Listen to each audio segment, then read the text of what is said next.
بسم الله الرحمن الرحيم.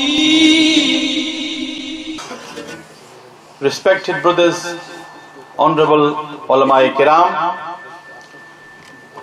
the topic of this gathering of Miladun Nabi sallallahu alayhi wasallam is the miracles of the blessed birth of Rasulullah sallallahu alayhi wasallam. The definition of a miracle or mu'jiza is that it is something amazing and astonishing, and it is not an occurrence which is naturally or normally found, contrary to normality or nature or evident circumstances of reason. And there are many reasons why mu'jizat take place. But fundamentally, mu'jizats, miracles occur, they take place to re-emphasize the message of Nabiullah, to strengthen the faith of the believers and to demonstrate the glorious status of the Nabi of Allah. We see in the Holy Quran that prophets of Allah were given mu'jizat. Hazrat Musa alayhi salam, without going into any detail, Hazrat Musa alayhi salam had the illuminated hand and the staff that used to become a snake. Hazrat Isa alayhi salam used to cure the sick and give sight to the blind and even restore life to the dead. But because Sayyid al-Anbiya wal-Mursaleen, he came for the entire mankind, and he brought a universal and everlasting religion, his mu'jizat are countless in number. Amongst the greatest mu'jizat of Rasulullah sallallahu alayhi wasallam is the Holy Quran, the Noble Quran. And every single verse of the Holy Quran is a mu'jiza. Splitting the moon into two, turning back the sun, and Mirajun Nabi sallallahu alayhi wasallam. These are all mu'jizats of Nabi Kareem sallallahu alayhi wasallam. But today in particular we will focus very briefly on the mu'jizat, on the miracles which took place at the time of the blessed birth of Rasulullah sallallahu alayhi wasallam. Hazrat Usman ibn Abil As radiyallahu anhu has been reported as saying that my mother informed me that she was present at the time of the birth of Rasulullah sallallahu alayhi wasallam, and she states that there I saw the entire house which was illuminated by a bright light, and to me it seemed the stars came so near and I was afraid they would fall upon me. This has been mentioned by Imam Jalaluddin as-Suyuti in Khasa'is al-Kubra. And then Hazrat Sayyidah Amina, the noble mother of Rasulullah sallallahu alaihi wasallam, she states in many ahadith, وَجَعَلَتِ النُّجُومُ تَدْنُو خِفْتُ أَلَّا تَسْقُطَ عَلَيَّ, that the stars came so close to me that I was afraid they would fall upon me. رَأَيْتُ كَأَنَّ شِهَابًا خَرَجَ مِنِّي أَضَاءَتْ لَهُ الْأَرْضِ, I saw a star emerge from me, from which the entire world became illuminated. I could see the entire world. لَمَّا فَصَلَ مِنِّي خَرَجَ مَعَهُ, نعرہ تکبیر, نعرہ رسالت, ثنا خان مصطفیٰ. لَمَّا فَصَلَ مِنِّي خَرَجَ مَعَهُ نُورٌ أَضَاءَ لَهُ مَا بَيْنَ الْمَشْرِقِ وَالْمَغْرِبِ, that a nur, a light departed from me, and from this light I could see the east and the west. So the entire world became illuminated for her. إِنِّي رَأَيْتُ خَرَجَ مِنِّي نُورٌ أَضَاءَتْ لَهُ قُصُورُ الشَّامِ, I saw a light emerge from me, from which I saw the palaces of Syria. And Hazrat Shifa, the mother of Hazrat Abdul Rahman ibn Auf radiyallahu anhu, a noble companion of Rasulullah, she states that I was there and I had the honor of being the midwife of Rasulullah, and she states فَأَضَاءَ لِي مَا بَيْنَ الْمَشْرِقِ وَالْمَغْرِبِ حَتَّى نَظَرْتُ إِلَىٰ بَعْضِ قُصُورِ الشَّامِ, that everything between the east and the west became illuminated for me. And there I saw some of the palaces of Syria. You heard the poetry of Ala Hazrat Azim al-Barakat Shah Ahmad Raza Khan Fazl Barelwi. He says, Subh Taiba mein hui, بڑھتا ہے بارہ نور کا. صبح طیبہ میں ہوئی, بڑھتا ہے بارہ نور کا, صدقہ لینے نور کا, آیا ہے تارا نور کا. The noble grandfather of Rasulullah sallallahu alaihi wasallam, Hazrat Sayyidina Abdul Muttalib, he states that I was inside the Holy Kaaba. I was inside the Holy Kaaba and I heard this sound, this voice come from the Holy Kaaba. وَلِدَ الْمُصْطَفَى وَالْمُخْتَارِ الَّذِي تَهْلِكُ بِيَدِهِ الْكُفَّارِ وَيَطْهُرُ مِنْ عِبَادَةِ الْأَصْنَامِ وَيَأْمُرُ بِعِبَادَةِ الْمَلِكِ الْعَلَّامِ. That Al-Mustafa, the chosen one, and Al-Mukhtar, the one who has discretion and power, and the authority at whose hands the infidels will be destroyed, and who will be cleansing the Holy Kaaba of all the idols, is born. And through him the all-knowing Lord would be worshipped.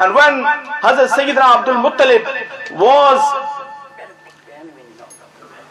was informed about the miraculous birth of Rasulullah sallallahu alaihi wasallam, he said, Hazrat Abdul Muttalib said, لِيَكُونَنَّ لِإِبْنِي شَانٌ, that this child of mine shall be great indeed. And it is also mentioned that through the blessed birth of the Holy Prophet sallallahu alaihi wasallam, Allah Rabbul Alameen gave sons to all the mothers throughout the world who gave birth on this auspicious night. And then finally I shall briefly mention two ahadith. Hazrat Imam Jawzi has narrated from Hazrat Abbas radiyallahu anhu that when the Holy Prophet sallallahu alaihi wasallam was born, he was circumcised at birth, and his umbilical cord was already cut off.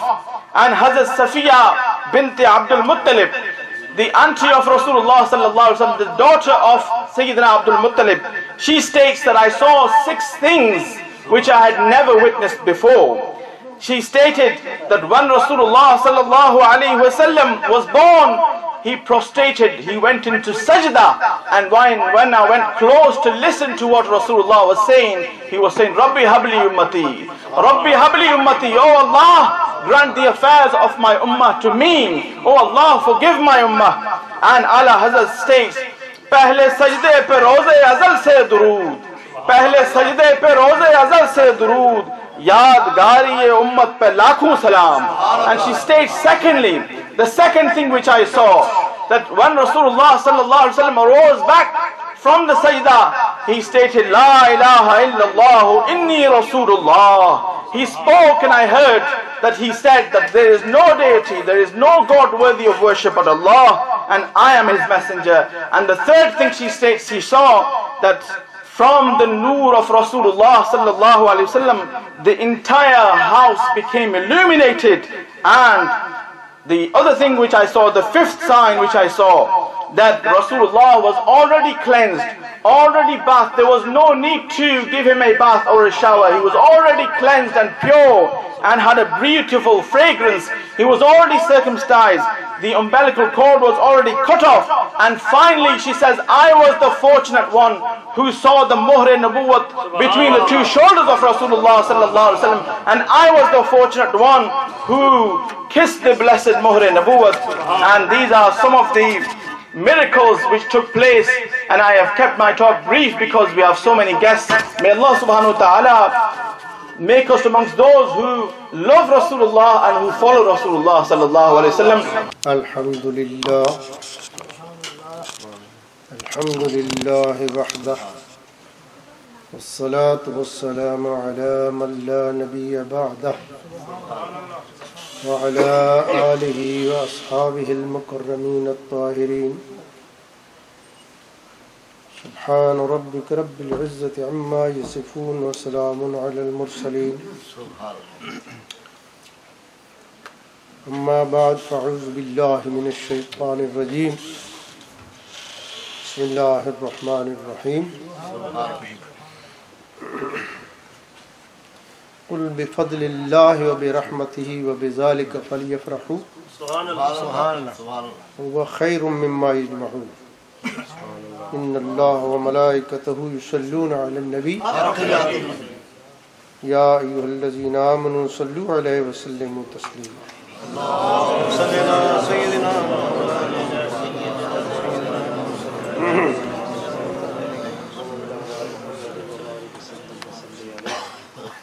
اللہ تعالیٰ کا لاکھ لاکھ شکر ہے، کروڑ کروڑ شکر ہے، مالک الملک نے ہمیں اپنی یاد اور اپنے حبیب کی یاد کی توفیق نصیب فرمائے، اور ایسی مجلس، ایسی محفل مولود ہمیں نصیب فرمائی کہ جس میں حاضری انسان کی نجات کی ضامن ہے۔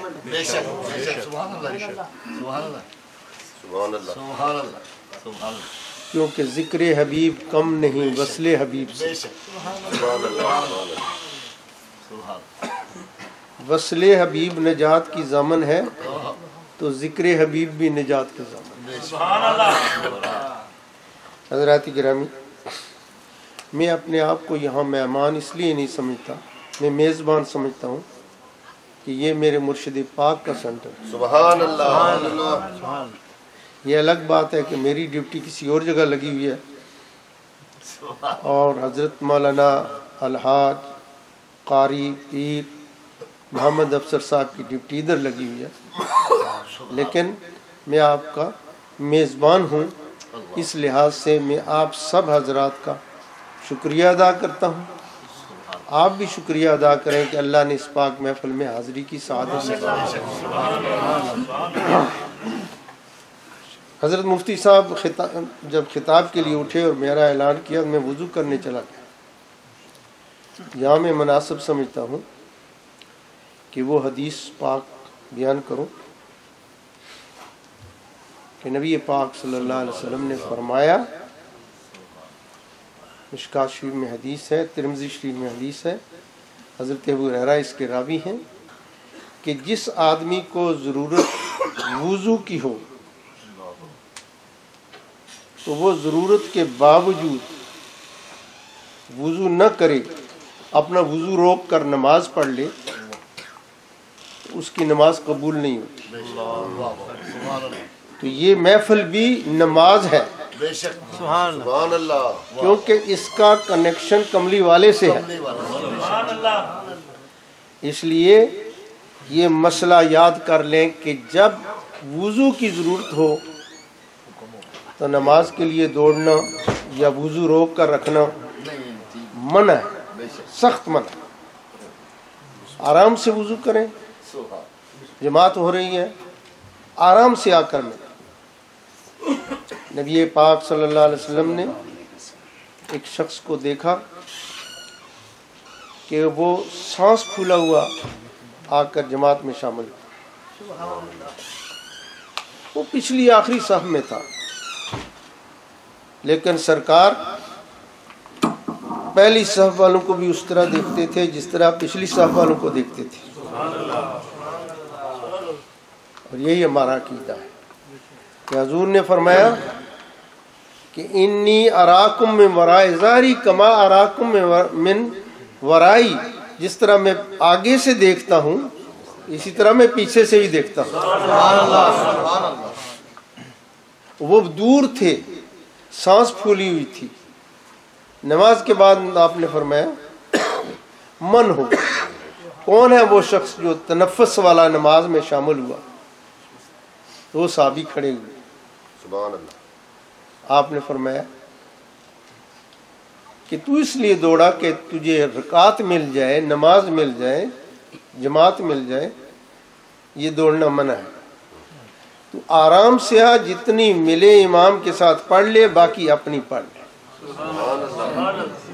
اب اس میں سرکار نے دونوں باتیں بیان کر دیں کہ نماز کے لیے کوشش کر کے آرام سے چلنے والے کو جماعت کا ہی ثواب ملے گا، اور ساتھ ہی یہ بتا دیا اپنے صحابہ کو کہ دور و نزدیک سے سننے والے وہ کون۔ میں دور سے بھی اسی طرح دیکھتا ہوں اور سنتا ہوں جس طرح قریب والوں کو دیکھتا ہوں اور سنتا ہوں۔ یہ ہمارا عقیدہ ہے، یہ میلاد والوں کا عقیدہ ہے، یہ محفل میلاد منانے والوں کا عقیدہ ہے کہ ہم یہاں پڑھ رہے ہیں، سرکار مدینہ سن رہے ہیں، اور صرف سنتے اور دیکھتے ہی نہیں بلکہ آپ نے فرمایا، یہ اس موقع پر فرمایا، حضرت مفتی اعظم موجود ہیں، ایک صحابی حاضر ہوئے نماز میں، اور جب سرکار نے فرمایا سمع اللہ لمن حمد، یہ جو حدیث بیان کر رہا ہوں نا یہ بھی میلاد ہی ہے، سرکار کی نسبت سے سرکار کا کوئی کلمہ، کوئی حدیث، کوئی ملفوظ مبارک جو بیان ہو وہ سب میلاد ہی ہے۔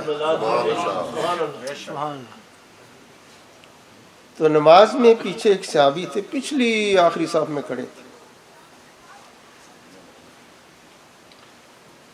تو انہوں نے جب سرکار نے فرمایا سمع اللہ لمن حمدہ تو انہوں نے کہا اللہم ربنا ولک الحمد حمدا طیبا کثیرا مبارکا۔ سلام کے بعد آپ نے فرمایا من المتکلم، وہ کون تھا وہ شخص؟ وہ ڈر گئے کہ شاید غلطی ہوئی ہے، کیونکہ عام طور پر تو ربنا لک الحمد کہتے تھے یا اللہم ربنا لک الحمد کہتے تھے، لیکن سرکار کے دل کی توجہ اور تجلی ان کے دل پر ایسی پڑی کہ ان کی زبان سے یہ پاک کلمات صادر ہوئی اللہم ربنا ولک الحمد حمدا طیبا کثیرا مبارکا۔ آپ نے فرمایا من المتکلم، بات کون کرنے والا تھا؟ وہ کھڑے ہوئے یا رسول اللہ انا، میں حاضر۔ فرمایا جب تم یہ کلمے کہہ رہے تھے تو میں نے دیکھا کہ آسمان سے فرشتے آئے ہیں، ان فرشتوں کی تعداد 12 ہے، اور وہ چپٹ رہے ہیں جس طرح کبوتر جپٹتے ہیں، پرندے جپٹتے ہیں کسی چیز کو چھیننے کے لیے، چھینا جپٹی کر رہے ہیں فرشتے، کہ ایک فرشتہ کہتا ہے یہ اتنے پیارے کلمے میں بارگاہ الہی میں پیش کروں گا، دوسرا کہتا ہے یہ اتنے پیارے کلمے ہیں میں بارگاہ الہی میں پیش کروں گا، اس لیے گھبراؤ نہیں، یہ اتنے پیارے کلمے ہیں کہ فرشتے چھینا جپٹی کر رہے ہیں کہ کون پیش کرے گا۔ اور اسی مقام پر آپ نے فرمایا واللہ ما یخفا علیکم رکوعکم ولا خشوعکم، خدا کی قسم تمہارا رکوع بھی مجھ پر پوشیدہ نہیں اور تمہارے دل کی جو کیفیت ہے وہ بھی پوشیدہ نہیں۔ یہ میلاد منانے والے سنیوں کا عقیدہ ہے۔ دوسرے تو کہتے ہیں کہ دیوار کے پیچھے کا پتہ نہیں، سنی وہ ہے جو کہتے ہیں کہ ہم یہاں پڑھیں آقا مدینہ سے۔ سبحان اللہ، کیا بات ہے، کیا بات ہے۔ تو میں حضرت مفتی اعظم مولانا الحاج قاری مفتی عبدالرحیم صاحب کا شکریہ ادا کرتا ہوں، مفتی برطانیہ مفتی اعظم حضرت الحاج مفتی منیر الزمان صاحب جو ہم سب کے بزرگ ہیں، اور یاد رکھیں یہ حدیث ہے ان من اجلال اللہ اکرام الشیخ المسلم، جس کسی نے بوڑھے مسلمان کی بھی عزت کی اللہ کی رضا کے لیے اس کو جنت مل جائے گی۔ مفتی صاحب جب آئے تو ہم کھڑے ہوئے، انشاءاللہ ہم سب کو وہ مغفرت نصیب ہوگی۔ حضرت مولانا مفتی لقمان صاحب، حضرت مولانا محمد صدیق کوثر صاحب، آپ سب کا میں شکریہ ادا کرتا ہوں، کیونکہ میں یہاں میزبان کی حیثیت سے ہوں، حضرت خلیفہ صاحب کی طرف سے کہ آپ حضرات یہاں جلوہ افروز ہوئے اور آپ حضرات نے محفل میلاد کو رونق بخشی، بلکہ اپنے دل کو محفل میلاد کی برکت سے رونق بخشی۔ حضرات گرامی، مجھے کہا گیا ہے کہ آپ نے تھوڑے وقت میں معجزات ولادت پر بیان کرنا ہے۔ معجزات ولادت کا مطلب یہ ہے کہ حضرت آمنہ رضی اللہ تعالی عنہ جو سرور کونین صلی اللہ علیہ وسلم کی والدہ ماجدہ تھیں، ان کے بطن سے جب سرکار کا ظہور ہوا تو کیا کیا معجزات ظاہر ہوئے۔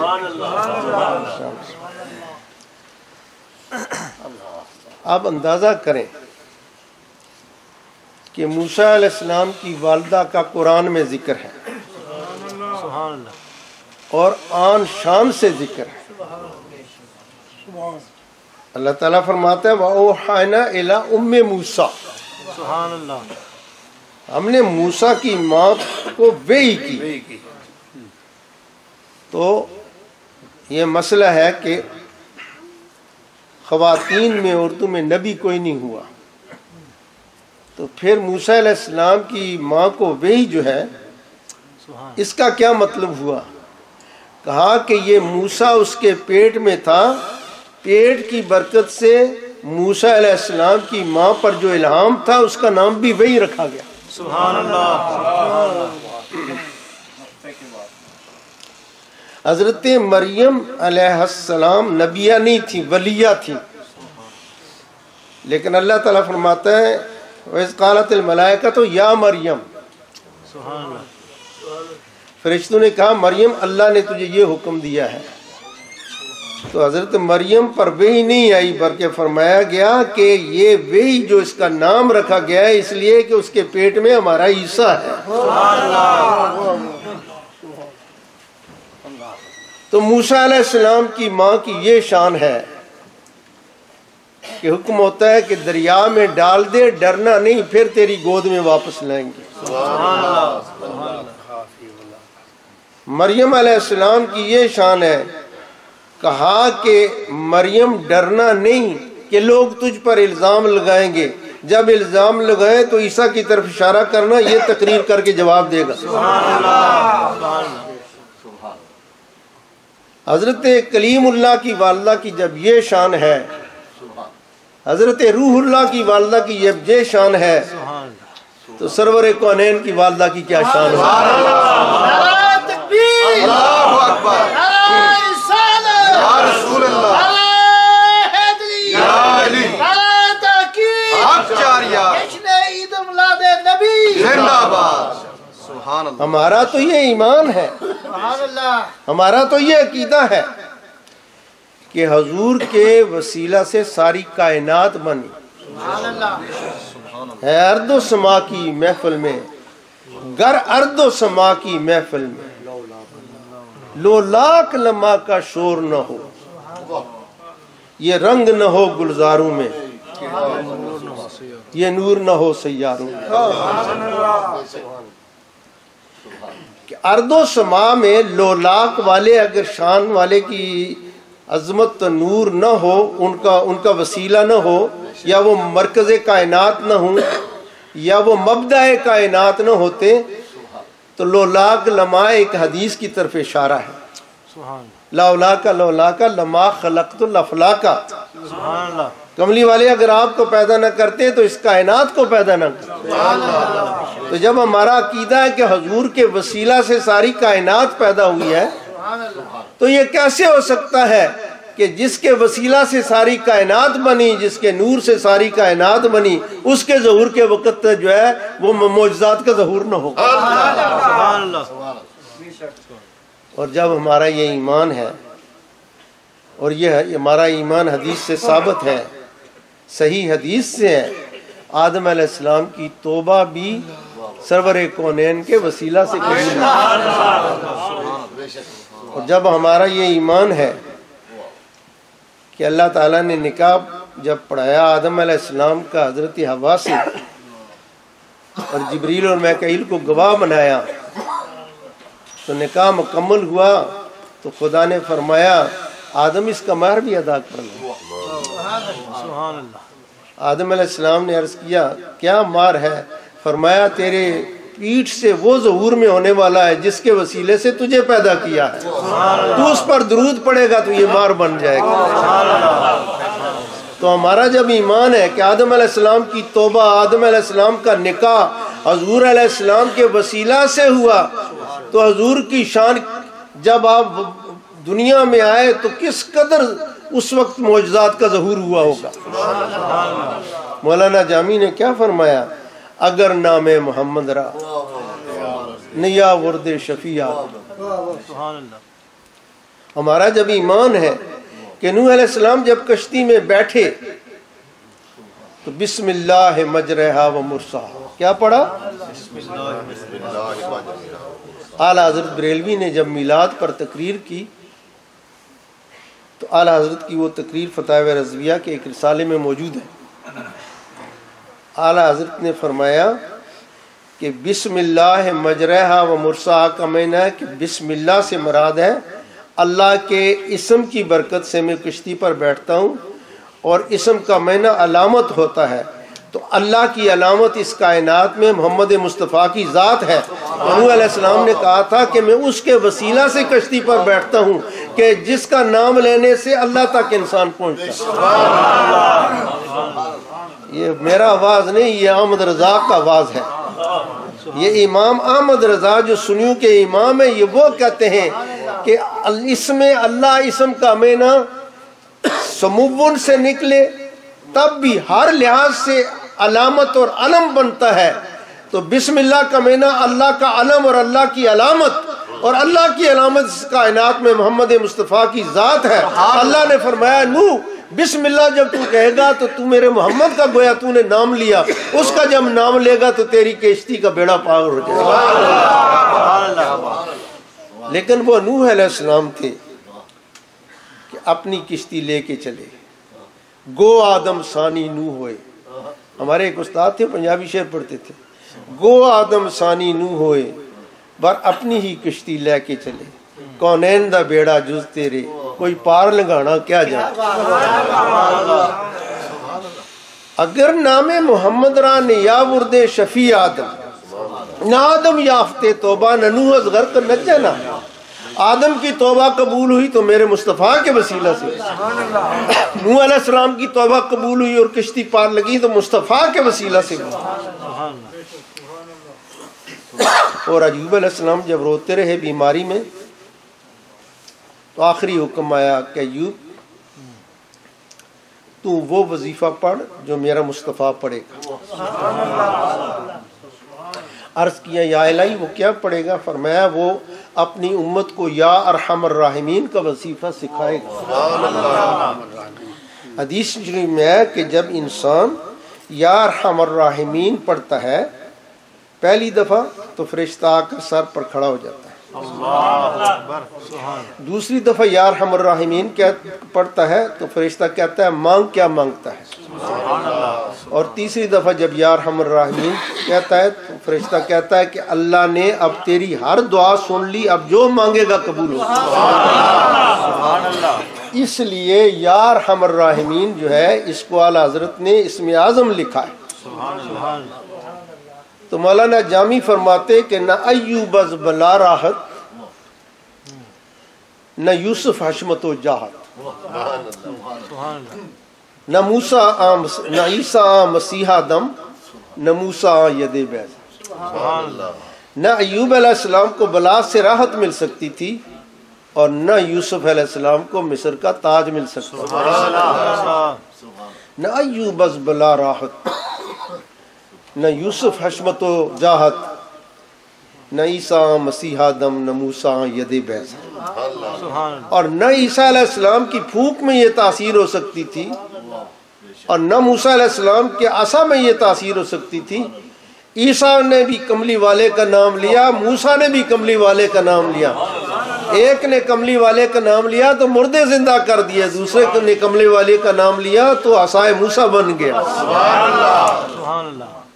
اگر نام وصلی اللہ علی نور، آپ میرے ساتھ پڑھیں وصلی اللہ علی نور کزو شد نورہا پیدا زمین از حب اوساق خلق، جس کے وسیلہ سے آدم کی توبہ قبول ہو، جس کے وسیلہ سے نوح کی کشتی پار ہو، جس کے وسیلہ سے ایوب علیہ السلام کو سلطنت مصر ملے، جس کے وسیلہ سے حضرت ایوب علیہ السلام کو شفا ملے، جس کے وسیلہ سے موسیٰ علیہ السلام کلیم بنے، جس کے وسیلہ سے عیسیٰ علیہ السلام روح اللہ بنے، اس کی ذات جب ظاہر ہوگی تو اس کے ظہور کے کیا کمالات ہوں گے۔ نعرہ تکبیر، رسول اللہ نعرہ حیدری یا علی جشن عید المیلاد النبی زندہ باد. اور اب یہاں ایک بات ضروری ہے کہ بہت بڑا پروپیگنڈا ہے. اب اگر عالم اس کا جواب نہیں دیں گے تو اور جیل تو نہیں دے سکتے. پروپیگنڈا یہ ہے کہ میلاد میں جو سنی مولوی تقریریں کرتے ہیں نا، یہ موضوع اور گڑی ہوئی روایتیں بیان کرتے ہیں اور یہ صحیح روایتیں بیان نہیں کرتے. میلاد شریف کے رات کو حضرت بی بی آمنہ کی حمل کی حالت میں اور ان کی ولادت کے بعد کوئی معجزہ ظاہر ہی نہیں ہوا. یہ سب سنیوں کی گڑی ہوئی بات ہے. اس لیے یہ بات سمجھنی ضروری ہے کہ آج سے 500 سال پہلے جناب مولانا شاہ عبد الحق محدث دہلوی رحمۃ اللہ علیہ نے ایک کتاب لکھی تھی عربی زبان میں جس کا نام ہے ما ثبت بالسنہ. کیا نام ہے؟ ما ثبت بالسنہ فی ایام السنہ. اس کا مطلب یہ ہے کہ سال کے 12 مہینوں میں ہر مہینے میں اللہ تعالیٰ کی جو شانیں ہر مہینے میں ظاہر ہوتی ہیں ان کا بیان کیا گیا ہے. اب وہ کتاب کراچی میں دیوبندی حضرات کے دارالاشاعت نے شائع کی اور اس عربی کتاب کا ترجمہ بھی دیوبندی دوستوں نے کیا. اور پھر جب ترجمہ ہو گیا تو وہ مفتی محمد شفیع صاحب دیوبندی جو دیوبند کے سب سے بڑے مفتی تھے ان کی خدمت میں حاضر ہوئے کہ شیخ عبد الحق محدث دہلوی رحمۃ اللہ علیہ کی کتاب ما ثبت بالسنہ کا ہم نے ترجمہ کیا، آپ ملاحظہ فرمائیں اور تصدیق لکھیں. تو مفتی صاحب جو تقی عثمانی اور ذکی عثمانی کے والد تھے، مفتی اعظم دیوبند، انہوں نے تصدیق یہ لکھی کہ اس کتاب میں جتنی روایتیں جتنی حدیثیں شاہ عبد الحق محدث دہلوی نے روایت کی ہیں وہ ساری صحیح ہیں اور شاہ عبد الحق محدث دہلوی کا نام اس کی کتاب کے مستند ہونے کے لیے کافی ہے. سبحان اللہ سبحان اللہ. کتاب میں ساتھ لے ہوں، شاید گاڑی میں پڑی ہوگی یا موجود ہے، اپنے آپ صاحب کے پاس موجود ہوگی. تو مفتی صاحب نے تصدیق کی کہ یہ کتاب صحیح ہے. شاہ عبد الحق محدث دہلوی کون تھے؟ شاہ عبد الحق محدث دہلوی حضرت مجدد الفسانی رحمۃ اللہ علیہ کے پیر بھائی تھے. سبحان اللہ سبحان اللہ. 958 میں وہ پیدا ہوئے ہیں، ہجری 958 میں، اور ہجری 1052 میں ان کا شاہجہان کے زمانے میں وصال ہوا ہے. اور ان کی شان یہ ہے کہ 3 سال عرب میں رہنے کے بعد ان کے استاد مولانا عبد الوہاب علی متقی نے فرمایا کہ آپ واپس ہندوستان جائیں، تو انہوں نے انکار کر دیا. شاہ عبد الحق محدث دہلوی نے کہا کہ میں تو اپنے آقا کے در پر لیٹا ہوا ہوں، بیٹھا ہوا ہوں. ان کے فقیر تو اب پھیری کو پھرتے ہوئے، ہم نے تو سخی کے در پر بستر لگا دی ہے، میں کملی والے کے در سے نہیں جاتا. اس وقت ان کو مرشد نے ایک وظیفہ بتایا کہ یہ پڑھو، اگر حضور کی مرضی ہوگی تو خود حضور تمہیں بھیج دیں گے. تو انہوں نے جب وظیفہ پڑھا تو خواب میں سرکار کی زیارت. سرکار نے فرمایا کہ اے عبد الحق، تو نے ہندوستان میں جا کر میری حدیث کا علم پھیلانا، اور تو نے ہندوستان میں جا کر جو فقیر ہیں بدتی میری سنت کے خلاف ان کا بیڑا غرق کرنا ہے. یہ جو کلندر بنے ہوئے ہیں، یہ جو مچھندر بنے ہوئے ہیں، نہ داڑھی ہے نہ مونچھ ہے، سگریٹ کے اور چرس کے اور بھنگے کے رات دن سوٹے لگاتے ہیں، ان سب کا بیڑا غرق کرنا ہے. شیخ عبد الحق محدث دہلوی رحمۃ اللہ علیہ فرماتے ہیں کہ سرکار کے حکم سے میں ہندوستان آیا، اور جب میں ایک فقیر کے تکیے کے پاس پہنچا تو میں نے پوچھا کہ اس کا جو تکیے والا سائیں ہے وہ کدھر ہے؟ تو انہوں نے کہا کہ یہاں سائیں صاحب اندر ہیں. انہوں نے کہا دیکھو, دیکھا تو کوئی سائیں نہیں. کہا کوئی یہاں سے نکلا ہے؟ کہا ایک کتا کالا صبح ہم نے نکلتا دیکھا ہے, سائیں صاحب تو نہیں نکلے. کہا کہ رات کو میں نے خواب میں دیکھا تھا کہ یہاں کا فقیر جو خلاف شرع ہے حضور کے دربار میں تھا, اور حضور نے حضرت علی کو فرمایا تھا کہ اس کتے کو کہو میرے دربار سے نکل جائے.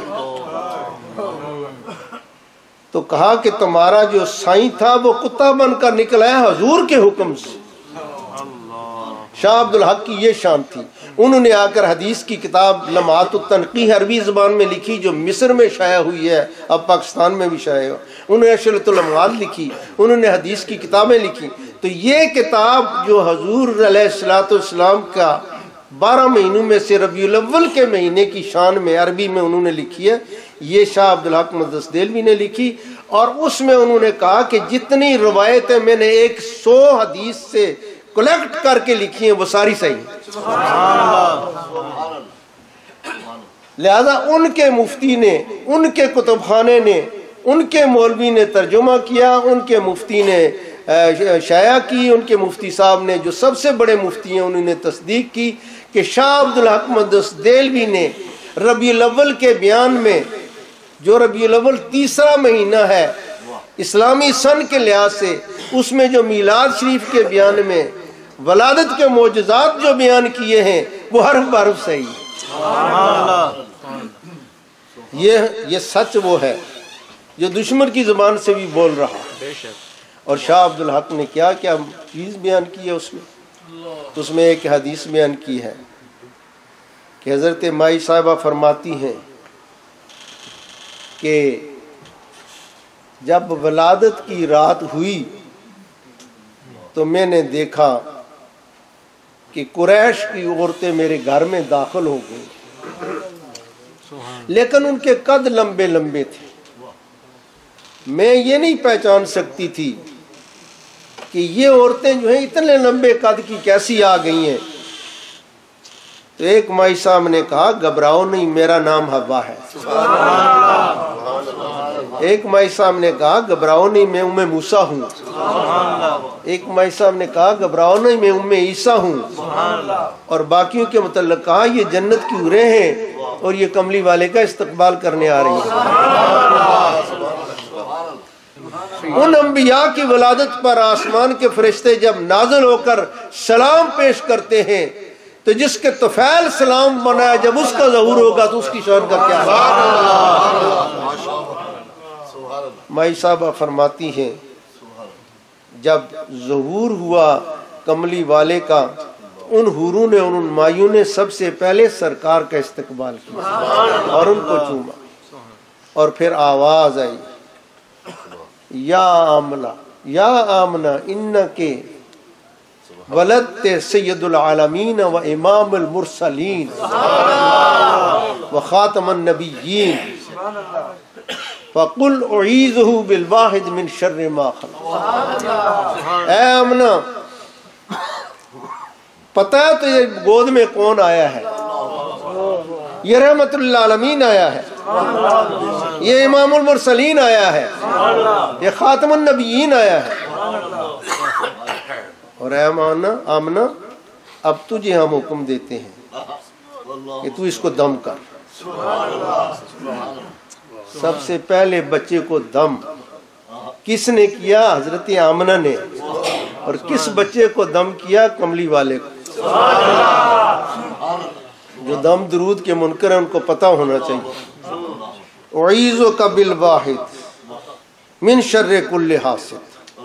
اے آمنہ تو دم کر اس کو, لوری دیتے رہتے یہ پڑھ اعیذک بالواحد من شر کل حاسد. میں پناہ میں دیتی ہوں تجھے اس ذات پاک کی جو ایک ہے, سبحان اللہ, اور ہر قسم کے حاسدین سے پناہ میں دیتی ہوں. اس وقت کون حاسد تھا؟ مکہ کے قریشوں میں حاسد کوئی نہیں تھا. قریش میں تو سب سے بڑا جو بعد میں دشمن بنا وہ ابو لہب تھا. اس کو تو جب اطلاع ملی تھی تو اطلاع دینے والی جو ہے اس خاتون کا نام سبیبہ تھا. کیا نام تھا؟ عام طور پر صوبیہ مشہور ہے لیکن حدیث میں سبیبہ تھا. ہمارے ایک مولانا صاحب تھے، ان کو کسی نے کہا کہ ابو لہب کا جو واقعہ ولادت کا ہے یہ حدیث کی کس کتاب میں ہے؟ تو مولانا صاحب نے کہا بخاری کتاب المیلاد میں ہے. پوری بخاری میں کتاب المیلاد ہے ہی نہیں. تو مولانا فرید صاحب نے مجھ سے پوچھا کہ استاد جی واقعی سوال تو زبردست ہے کہ بخاری شریف میں تو میں نے تلاش کیا یہ حدیث نہیں ملی. تو میں نے کہا کہ یہ بخاری شریف میں باب الرضاعت میں ہے، کیونکہ جس سویبہ نے خوشخبری دی تھی اسی سویبہ نے دودھ پلایا تھا. باب الرضاعت میں ہے. اور حدیث یہ ہے کہ حضرت عباس نے خواب دیکھا تھا کہ ابو لہب عذاب میں ہے. پوچھا کہ تجھے کس حالت میں تو نے وقت گزارا؟ کہا سخت عذاب میں ہوں، مگر پیر کا جب دن آتا ہے اور وہ وقت آتا ہے جب میرے بھائی کا بیٹا عبداللہ کا محمد پیدا ہوا تھا، سویبہ نے آ کر خوشخبری سنائی تھی تو میں نے انگلی سے اشارہ کیا تھا کہ جا تو آزاد ہے. وہ وقت جب آتا ہے تو میں چوستی ہوں اور چوستا ہوں وہ انگلی تو میرے عذاب میں کمی ہو جاتی ہے. اب یہاں علماء نے یہ اعتراض کیا ہے، مفتی اعظم بیٹھے ہیں، علماء کی بحثیں اس میں، کہ کافر مطلق حضور کا دشمن ابو لہب اس کے عذاب میں تخفیف کیسے ہو گئی کہ جب قرآن میں اللہ تعالیٰ فرماتا ہے فَلَا يُخَفَّفُ عَنْهُمُ الْعَذَابُ وَلَا هُمْ يُنصَرُونَ کہ کافر سے تو عذاب کی تخفیف نہیں ہو سکتی. تو شیخ عبدالحق مقدس دہلوی نے اس کا جواب دیا جنہوں نے حدیث کی شرح لکھی. انہوں نے فرمایا کہ یہ عام قانون ہے کہ جو کافر دوزخ میں جائے گا اس کے عذاب میں کمی نہیں ہوگی، لیکن اپنے کمری والے کے لیے خدا نے خاص قانون بنایا کہ اس دشمن نے اگرچہ تیرا دشمن تھا عذاب میں ہے، مگر میں اپنے بھتیجے کی خوشی میں، محمد رسول اللہ کی خوشی میں نہیں، اگر محمد بن عبداللہ کی خوشی میں آزاد کیا تھا، اس لیے کر کے میں اپنا قانون جو ہے اس میں استثناء کر دیتا ہوں. انگلش کے لیے کیا لفظ ہے؟ خدا تعالیٰ نے اپنے قانون میں استثناء کر دیا. جس طرح کہ ساری کائنات کعبہ شریف کی طرف نماز پڑھتی ہے، لیکن جب سرکار پیدا ہوئے تو اللہ نے فرمایا اے میرے کعبہ ساری کائنات کا تو کعبہ ہے اور کملی والا جو ہے وہ تیرا کعبہ. نعرہ تکبیر، نعرہ رسالت، نعرہ تحقیق، نعرہ حیدری، وہ تیرا کعبہ ہے. حاجیو آؤ شہنشاہ کا روزہ دیکھو. کعبہ تو دیکھ چکے، اب کعبے کا کعبہ دیکھو. اور کعبہ شریف اگر آپ جائیں، میں نے تو باقاعدہ ناپ تول کر دیکھا ہے، کعبہ شریف اگر جائیں تو کعبہ شریف کے دروازے سے حضور صلی اللہ علیہ وسلم کی جائے ولادت تک، مولد النبی تک 300 گز ہے، اور کعبے کا بالکل منہ حضور کے دروازے کی طرف. تیری آمد تھی کہ بیت اللہ مجرے کو جھکا، تیری ہیبت تھی کہ ہر مت تھر تھرا کر گر گیا. تو حضرت سویبہ نے دودھ پلایا تھا. تو یہ روایت جو ابو لہب والی ہے یہ بخاری شریف کتاب الرضاعت میں ہے. تو میں یہ بیان کر رہا تھا کہ سب سے پہلے دم حضرت آمنہ نے کیا، اور پھر جب امام حسنین کریمین پیدا ہوئے تو حضور کس طرح دم کرتے تھے اپنے نواسوں کو، وہی الفاظ جو حضرت آمنہ کو خدا نے الہام کیے تھے انہی الفاظ سے حضرت حسن حسین کو دم کرتے تھے. اعیذکما بکلمات اللہ التامہ من کل شیطان وہامہ ومن کل عین اللہ. آج تک ہمارے حافظ صاحب کو، میرے بیٹے کو پتہ نہیں چل سکا، 18 سال بعد ان کو اللہ نے بیٹا دیا ہے. غلام مصطفیٰ حضور نے نام رکھا. تو میں روز اس کو دم کرتا ہوں. سب سے پہلے ماشاء اللہ لا قوت الا باللہ. اور دوسرا الحمدللہ الذی بنعمتہ تتم الصالحات. یہ بھی حدیث ہے کہ نعمت ملے تو یہ دعا پڑھو. اور تیسرا اعوذ بکلمات اللہ التامہ من کل شیطان وہامہ ومن کل عین لامہ. سبحان اللہ. اور یہ بھی یاد رکھو کہ جس طرح میلاد کے منکر پیدا ہو گئے ہیں بے شمار، کہتے ہیں یہ سارا کام ہی جعلی ہے، اس طرح دم اور تعویذ کے بھی منکر پیدا ہو گئے.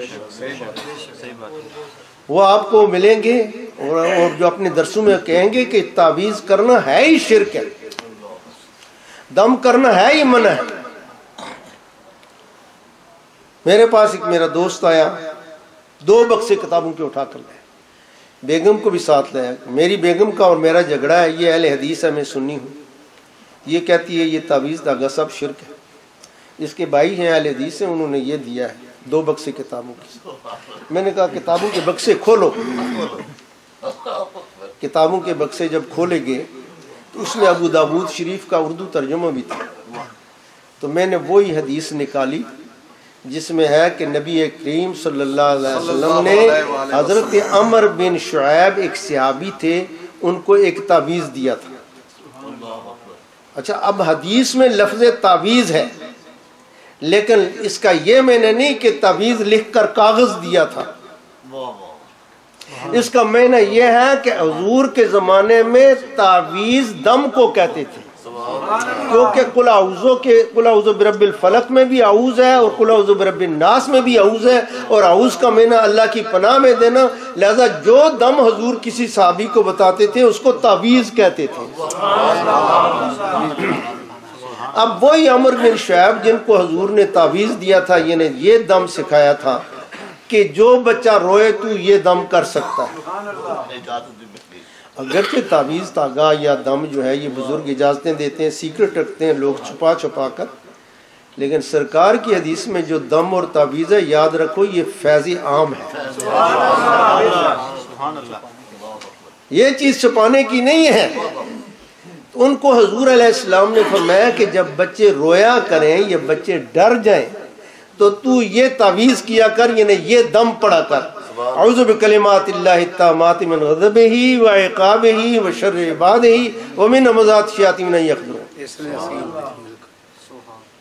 ایک دن انہوں نے عرض کیا یا رسول اللہ، آپ کے حکم سے میں یہ تعویذ کرتا ہوں، یعنی پڑھ کر دم کرتا ہوں، اگر حکم ہو تو کاغذ کے پرچے پر لکھ کر یہ بچے کے گلے میں نہ ڈال دوں؟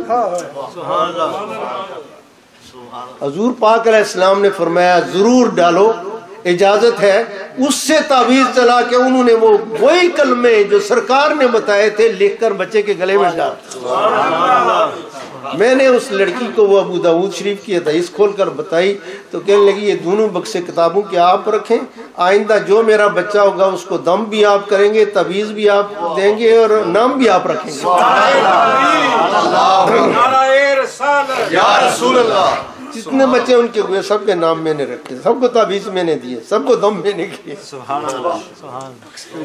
تو سب سے پہلے حضرت بی بی آمنہ نے رضی اللہ تعالی عنہ، اور ایک بات اعلیٰ حضرت نے لکھی ہے کہ حضور کی دادیوں میں، حضور کی نانیوں میں، حضور کی دائیوں میں جتنوں کے نام ہیں سب میں رحمت ٹپکتی ہے. اعلیٰ حضرت کا ایک رسالہ ہے شمول الاسلام لآباء النبی صلی اللہ علیہ وسلم. یعنی اس رسالے کا عنوان یہ ہے کہ اس میں یہ ثابت کیا گیا ہے کہ نبی کریم صلی اللہ علیہ وسلم کے ماں باپ دونوں جنتی ہیں.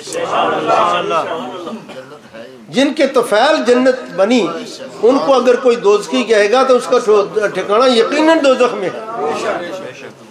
اس میں اعلیٰ حضرت لکھتے ہیں کہ آمنہ کا نام آمنہ جو ہے یہ اس کے خاندان والے نے نہیں رکھا تھا، یہ اللہ نے رکھا تھا. اللہ نے آمنہ کا نام اس لیے امن والی رکھا تھا کہ اس کے بطن سے رحمت للعالمین کا ظہور ہوگا، اور رحمت للعالمین کا جو سچا امتی ہوگا اس کی شان یہ ہوگی المومن من امنہ المسلمون من لسانہ و یدہ. مومن وہ ہے جس کی زبان اور ہاتھ سے دوسرے امن میں رہے. دہشت گرد مومن نہیں ہے، نکل گیا. اور المسلم من سلم المسلمون من لسانہ و یدہ، مسلمان وہ ہے جس کی زبان اور ہاتھ سے دوسرے مسلمان امن میں۔ چونکہ آمنہ اس لیے نام رکھا کہ رحمت اللہ عالمین کی والدہ تھیں، جو ان کا سچا امتی ہوگا وہ مومن کہلائے گا، مسلم کہلائے گا، اس کی زبان اور ہاتھ سے کسی کو دکھ نہیں پہنچے گا۔ یہ دہشت گرد جو ہے، انسانوں کو مارنے والے، خون بہانے والے، ان کا ذکر قرآن میں کہاں ہے پتہ ہے آپ؟ میں نے ریسرچ کی، میں نے دیکھا کہ جہاں آدم علیہ السلام کے دونوں بیٹوں کا ذکر ہے، حابیل کا اور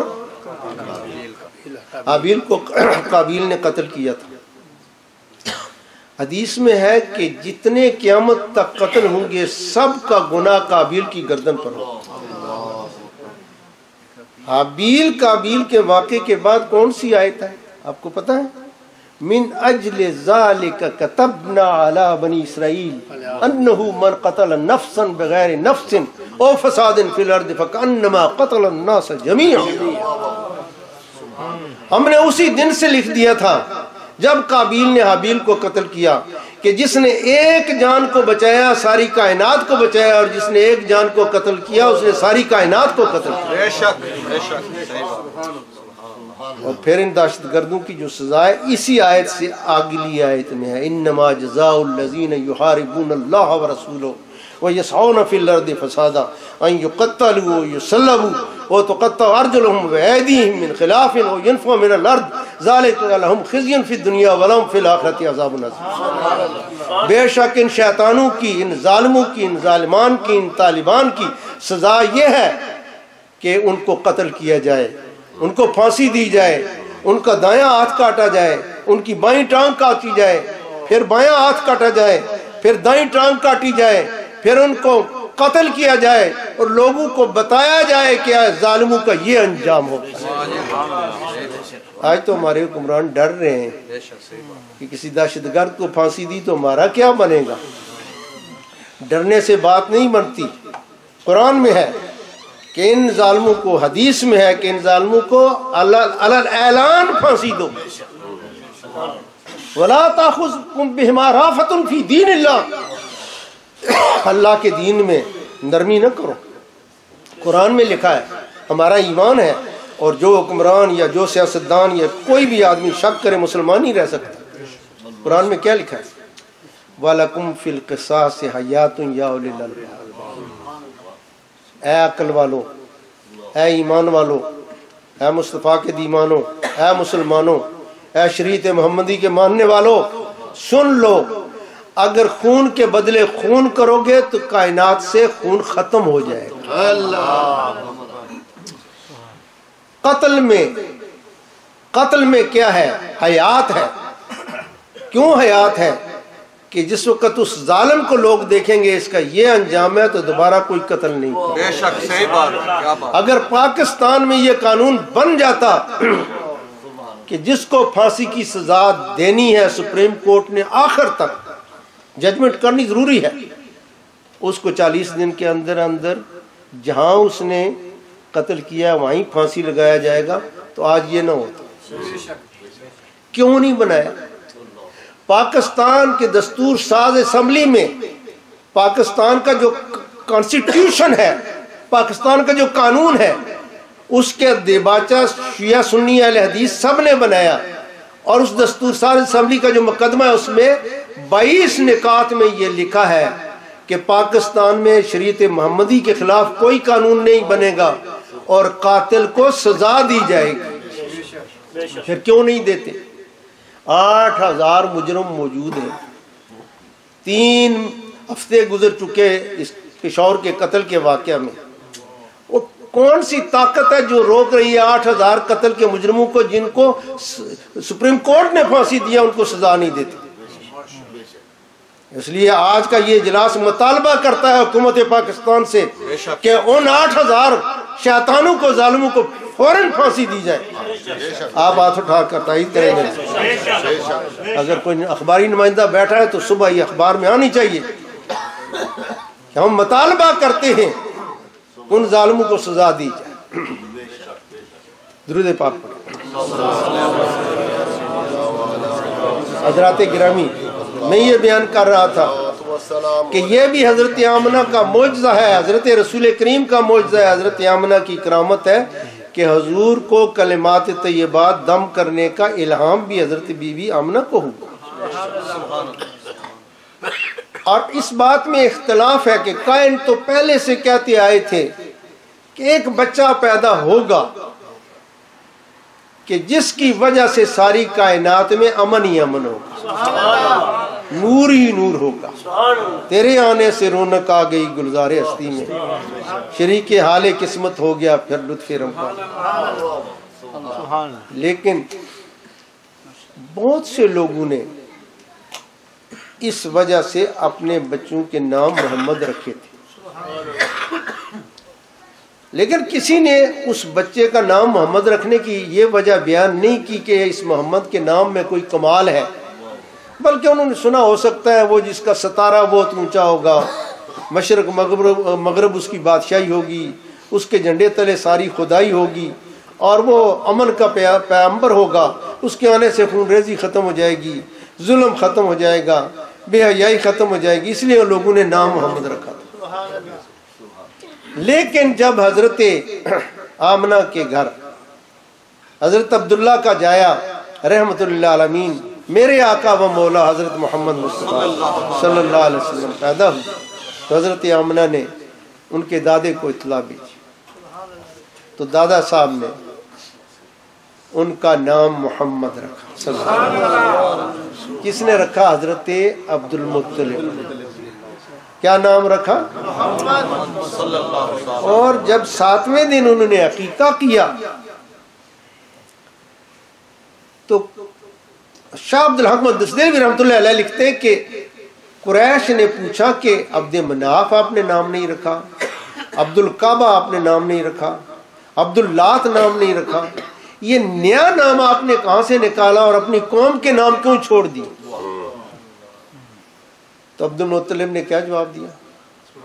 فرمایا میں نے اس کا نام محمد اس لیے رکھا ہے کہ یحمدہ من فی الارض و من فی السماء،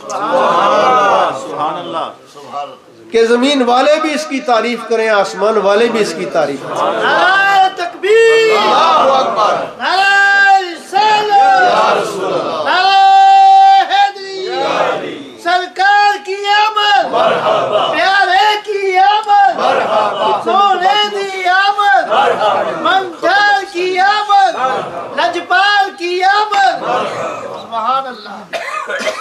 انہوں نے کہا کہ آپ کو کیسے پتا چلا کہ زمین والے اور آسمان والے اس کی تعریف کریں گے؟ تو عبد المطلب نے کہا کہ میں نے آج تک کسی کو نہیں بتایا، میں نے ایک خواب دیکھا تھا۔ خواب یہ دیکھا تھا کہ میری پیٹھ سے ایک چاندی کی زنجیر نکلی ہے، وہ زنجیر آسمان کی طرف بلند ہوتی گئی، پھر وہ زنجیر ایک درخت بن گئی، اور میں نے دیکھا کہ اس درخت سے ساری کائنات کے لوگ پھل کھا رہے ہیں۔ تو میں نے ایک کاہن سے جا کر پوچھا، اس نے کہا میرا علم تو یہ بتاتا ہے کہ تیری پیٹھ سے ایک شخص پیدا ہونے والا ہے جس کی بادشاہی شرق و غرب تک ہوگی اور جس کا فیض سارے عالم میں ہوگا۔ ہمارا عقیدہ کیا ہے کہ عبد المطلب بھی مسلمان تھے، کیا تھے؟ یہ بھی سنیوں ہی کا عقیدہ ہے میلاد منانے والوں کا۔ کوس نیازی کے زمانے میں مجھے وہ میلاد کمیٹی کا رکن بنایا گیا، تو ادارہ تحقیقات اسلامی میں جہاں ساجد صاحب، پیر ساجد الرحمان صاحب ڈائریکٹر رہے ہیں، تو یہ میرے دوست تھے، تو وہاں ہم گئے تو وہ میٹنگ ہوئی، تو میں نے حضرت عبد المطلب کا نام حضرت لے کر حضرت عبد المطلب رضی اللہ عنہ کہا، تو وہاں سارے سکالر ہی بیٹھے ہوئے تھے، پڑھے لکھے پی ایچ ڈی بیٹھے تھے، تو سب سے بڑے پی ایچ ڈی صاحب نے، ان کا میں نام نہیں لیتا، انہوں نے کہا یہ حضرت کیوں کہتے ہیں، وہ مسلمان تو نہیں تھے؟ میں نے کہا کہ ابھی آپ اس سوال کا جواب دیں کہ جب ابرا کعبہ شریف پر حملہ کرنے آیا تھا تو کیا عبد المطلب نے بت سے پناہ مانگی تھی یا کعبے والے سے پناہ مانگی؟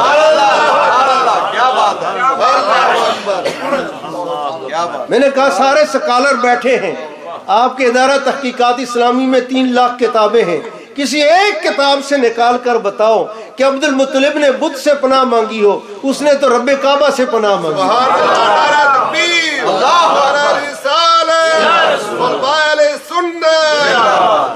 عبد المطلب نے تو یہ کہا تھا اللہم ان العبد یمنا رحالہ فمنا رحالک لا یغلبن غدا محالہ محالک، یا اللہ ہر آدمی اپنے سامان کی حفاظت کرتا ہے، کعبہ ہمارا سامان نہیں ہے، یہ تیرا گھر ہے، کل یہ صلیب والے آ رہے ہیں اس کو گرانے کے لیے، یا اللہ کل صلیب والے غالب نہ ہوں، میں تیری پناہ چاہتا ہوں۔ تو حضرت عبد المطلب نے پناہ اللہ سے مانگی تھی، ساری کسی کتاب میں نہیں ہے کہ بت سے پناہ مانگی، کبھی بت کو سجدہ کیا۔ معلوم ہوا کہ عبد المطلب مسلمان تھے۔ حضور کی پیٹھ میں سارے جن جن نوروں میں چلتے آئے حضور وہ سارے مسلمان تھے، اور یہی وجہ ہے کہ حضرت عبد المطلب جب کعبہ پر حملہ کرنے ابرہ آیا تو عبد المطلب جا کر جبل سبیر پر کعبے کی طرف منہ کر کے دعا کی انہوں نے، تو رات کی اندھیری میں لوگوں نے دیکھا کہ ایک پیشانی سے نور نکلا ہے جو کعبے سے ٹکرایا۔ عبد المطلب نے کہا کہ یہ نور اگر میری پیشانی سے نکلا ہے تو اس نور کی وجہ سے کل اللہ اپنے کعبے کی حفاظت کرے۔ یہ کس کی برکت سے تھا؟ 55 دن بعد اس واقعہ کے کعبۃ اللہ کو جب گرانے آئے تھے، جب ابابیل کا واقعہ ہوا، اس کے 55 دن بعد ہمارے رسول دنیا میں۔ محبوب خدا کی آمد تھی، محبوب خدا کی آمد تھی، کعبہ کے تحفظ کی خاطر بابیل کو بھیجا حق نے ادھر، تھی کنکریاں من قارون۔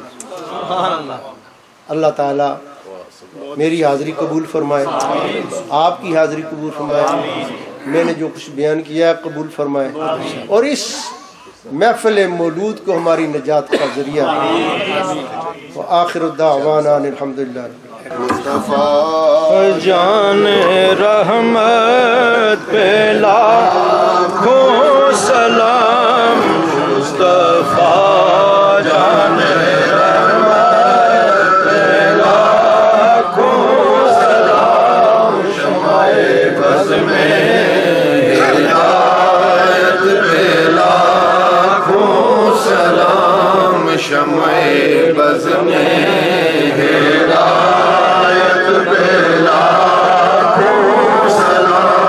جس سہانی گھڑی چمکا طیبہ کا چاند، جس سہانی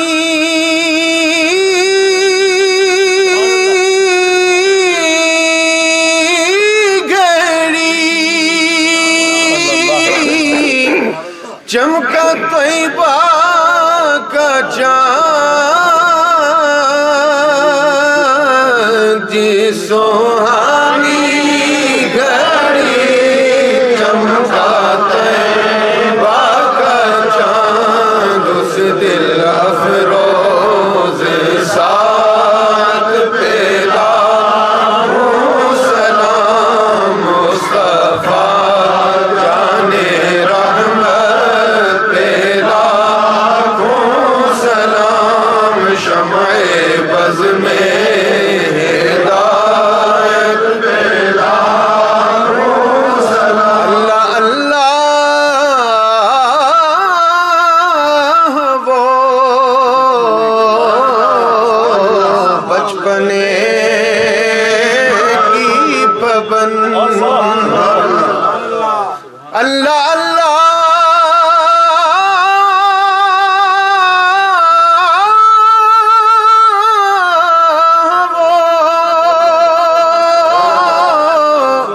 بچپنے کی پابند،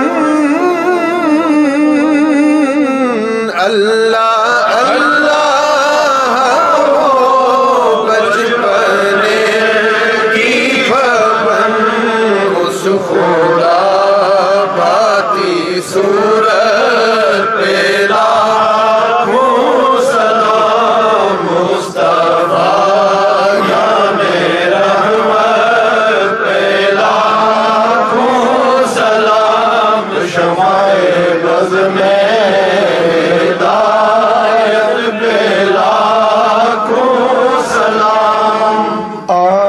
جس کے چہرے پہ جلووں کا پہرا رہا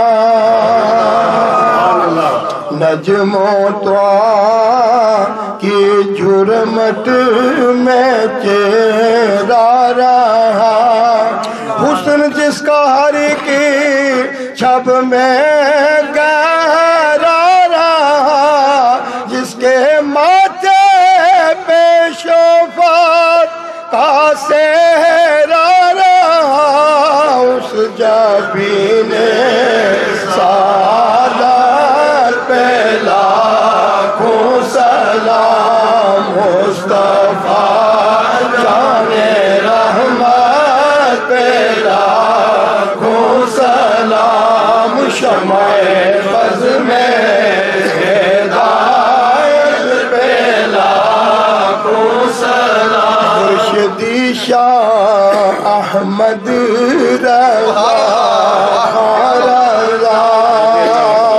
فیضیاب کمالات حسن رضا ساتھ ہم سبیوں زمزمہ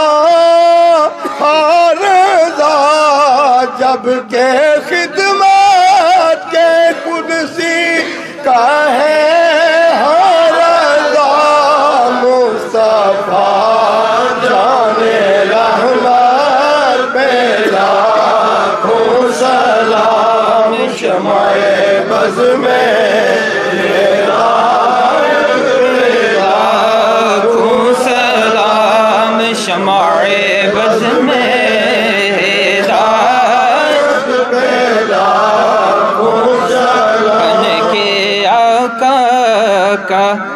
بن کے آقا کے دل کا فقیر اور پھر بن کے آقا کے دل کا فقیر اور پھر مانگیے سوز عشق نصیر اور پھر پڑھیے امجد سراج منیر اور پھر کیجیے بند آنکھیں نصیر اور پھر بھیجیے ان کی صورت پہ لاکھوں سلام مصطفیٰ جان رحمت پہ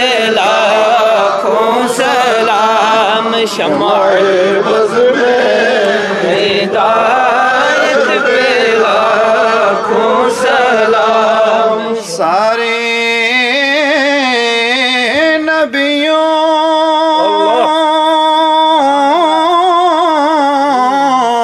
کا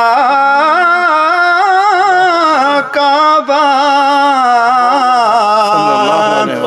درے مصطفیٰ آستان رسالت پہ لاکھوں سلام مصطفیٰ جان رحمت پہ لاکھوں سلام شمع بز میں ہدایت پہ لاکھوں سلام شمع بز میں ہدایت پہ لاکھوں سلام بارے دعا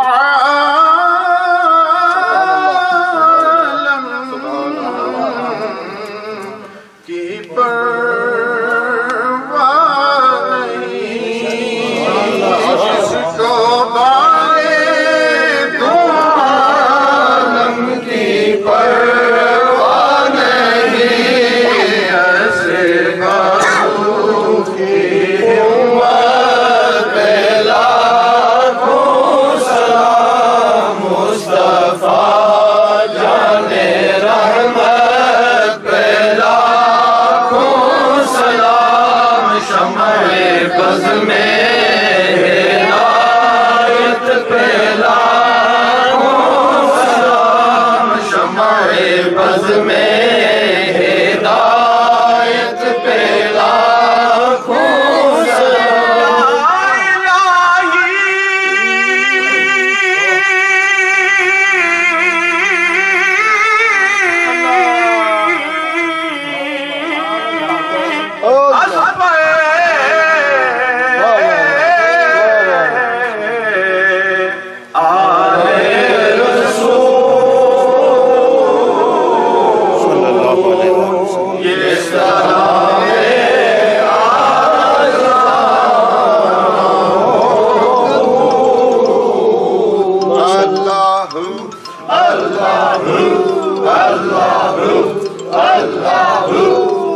Allah